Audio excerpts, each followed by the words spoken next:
All right, Dan, we are scrambling the jets here to talk about the news of the day. We have joked on this show for as far back as I can remember, maybe back to 2017, 2018, about Clay Helton, coach at USC, potentially coaching forever. Right.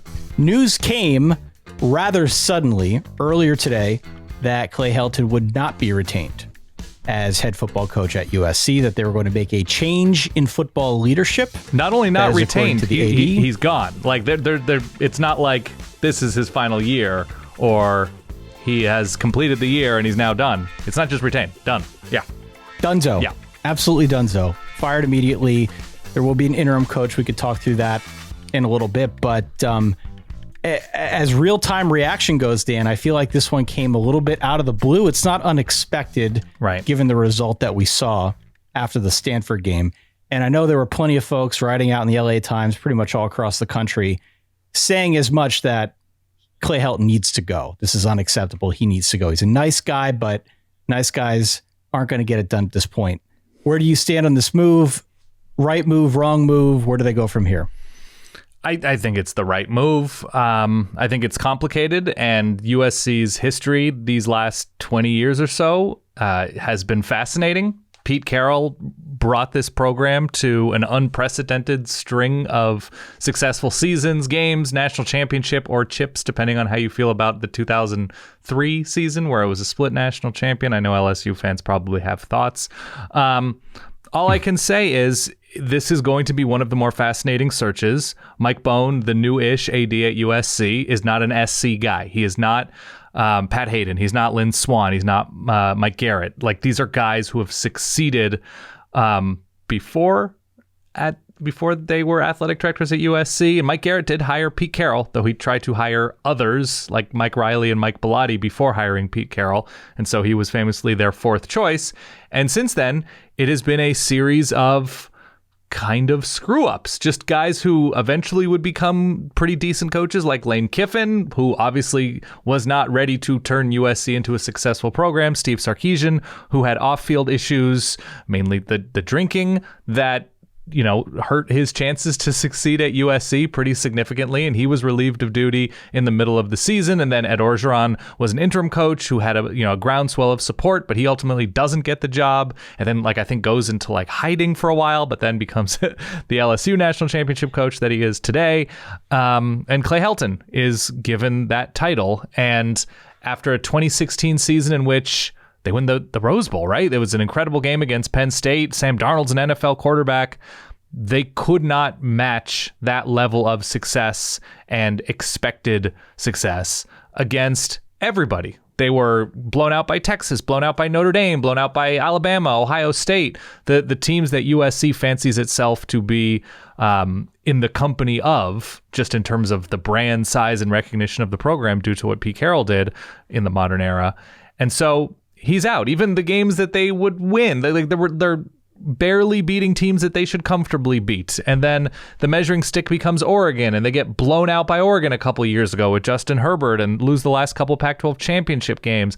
And it's just this string of not coming close to the bar that at least USC fans and administrators expect. Whether or not that's realistic, whether or not that's fair in the modern world, whether or not they actually came close to having a conversation with Urban Meyer and figuring out if that was a viable possibility, and the allegations that he said, well, I don't know that USC is fully bought into being a major championship program in 2020, 2021, whatever. It makes sense. This was always going to happen. And then after last week this is now last week, 3 days ago, the Stanford loss, they're down 42-13. They don't even look that great against San Jose State in week 1.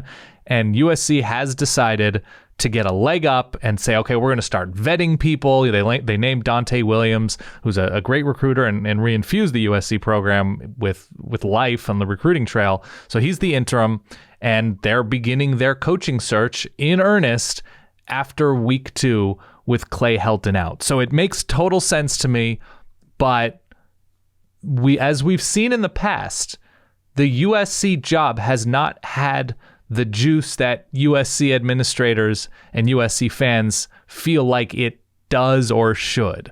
So you can take over in terms of the candidates that are being thrown out and who does and doesn't make sense and who actually you think might be a good match. But it's going to be so fascinating. Yeah. My expectation is that you're going to hear a lot of big names in conjunction with this job. Mike Bohn comes over from Cincinnati? Yep.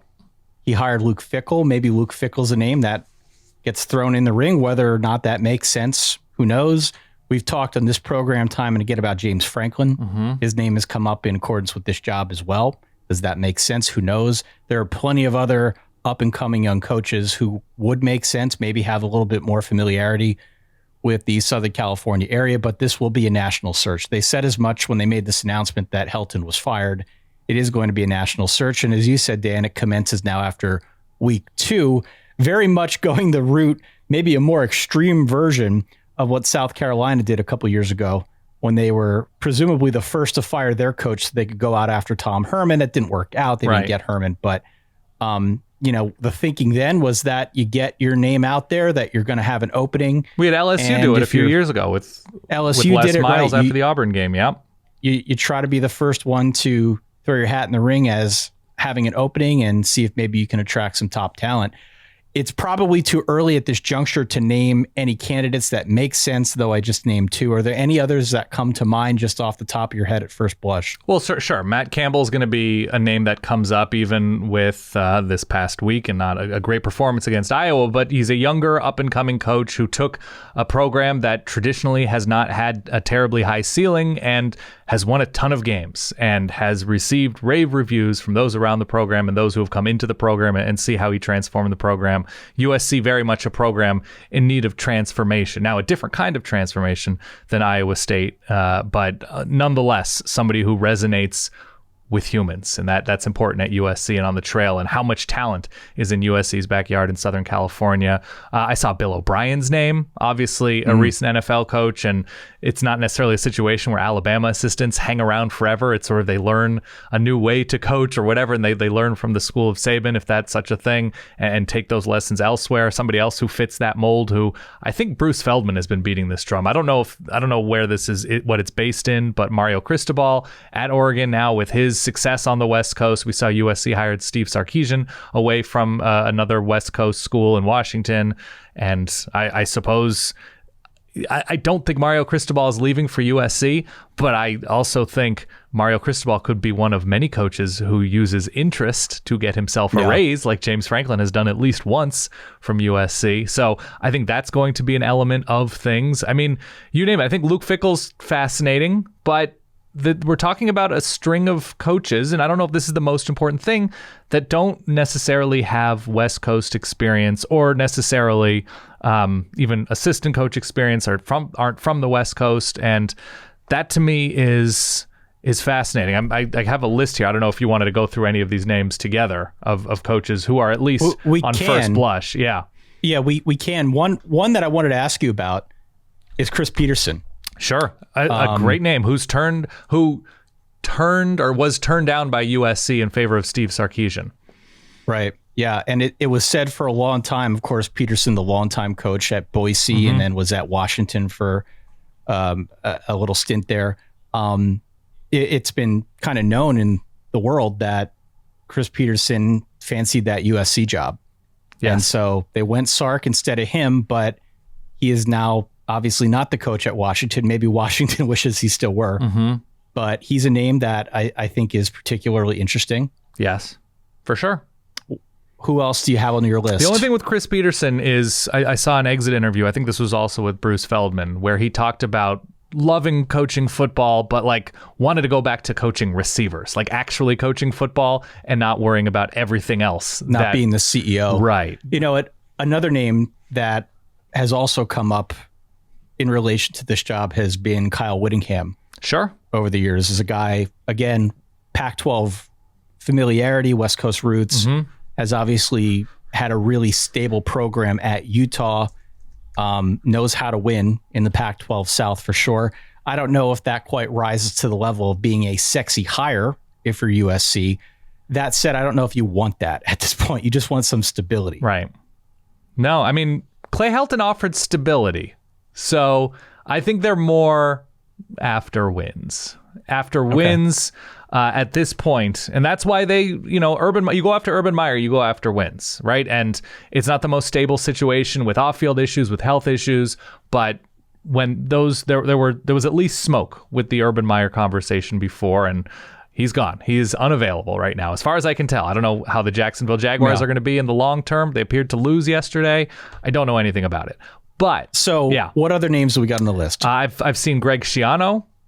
He seems to be coming up for a lot of jobs and has done a good job early on in raising the floor of Rutgers football. PJ Fleck obviously has an interesting personality. I don't think it's a fit to me. It doesn't seem like an obvious, here's a guy who can succeed at USC. And by the way, the challenges of USC are also the strengths of USC. USC is a school in an enormous city, and it's very difficult, it seems, in modern college football to keep top kids in LA, which has been one of the issues for USC when you look at Bryce Young and CJ Stroud and DJU and a collection of other players who have gone national in terms of the programs that they attend. And some of that is, yes, Keaton Slovis starts as a true freshman, and that's going to scare off top quarterbacks in the area and otherwise. But there is a certain challenge. Like, LA is just a different place when you compare it to the schools that USC is recruiting against nationally. Ohio State, Alabama, Florida. These are places in college towns that are built around the college that have a fervor around USC. And USC, for all of its fun during the Pete Carroll times, is what, 4th, 5th, 6th, even when they're pretty good? Because it's those Dodgers and Lakers. Now the NFL's in town with 2 teams, and there's a lot in LA that can sort of muddy the waters in terms of college football attention. So that's a challenge too. So where I think USC goes from here is probably Fickell, Franklin in terms of the initial interest. I don't there's nobody jumps out to me as obvious, and that's not a bad thing. Like, does anybody jump out to you as like, here is a direction that makes sense that I could see this guy saying yes? Well, the only 2 that come to mind are Fickell and Franklin. Okay. Fickell because of the connection to the AD, Franklin because that's been a rumor since the dawn of college football time at this point. But outside that, my guess is that you'll hear plenty of other names. I agree with you. I don't know if PJ Fleck makes a whole lot of sense, but anybody who's young, up and coming, who's got, more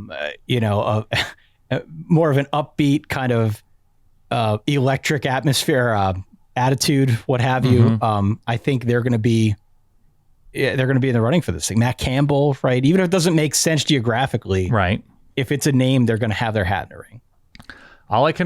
What I remember about the Chris Peterson situation was that he wanted the job, that he was the most prepared candidate when interviewing, and that Sark just charmed him with like getting the band back together from the old Pete Carroll days. What I think is going to happen is I think there are going to be a lot of names, the big expected names, and then USC is going to move on to he'll take the job because we're going to offer him a bunch of money pool of candidates. Like I think I could see like Gary Patterson taking the USC job. Like, I think it's going to, like, Mike Gundy, probably not Gundy anymore, Gary Patterson taking the USC. Like, I think it's going to be a situation like that where it's going to leave USC fans feeling a little bit hollow when hearing the news, because I still think it's a very difficult job to attract a huge name guy to, because Michigan might be opening up. Like, there, who knows what's going to open up in the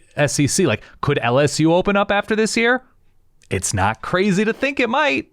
So I think you're going to see a lot of guys. I think it's going to be a very active year. I mean, we could see ASU open up. We could see all sorts of schools open up. And I think it's going to go on to that candidate who, like, okay, we're going to throw a bunch of money at a B+ name. Yeah. That's how South Carolina, in the year that I referenced, ended up with Will Muschamp, right? Yeah. Like, okay, this guy will take it for this price.